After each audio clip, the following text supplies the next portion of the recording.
vamos a armar un dodecaedro modular, ¿no? Comencemos.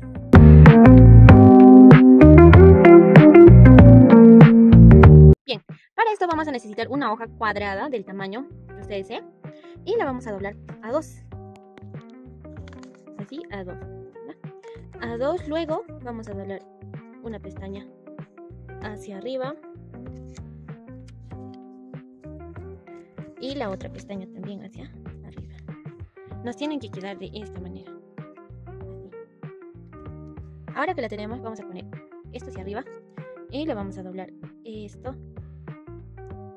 adelante, lo volteamos y esto también adelante.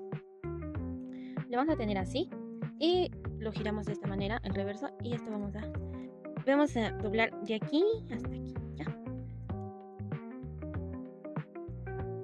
Así. De estas vamos a necesitar 30 piezas, 30 módulos. Aquí ya tengo uno y el otro y vamos a utilizar todos estos de diferentes colores.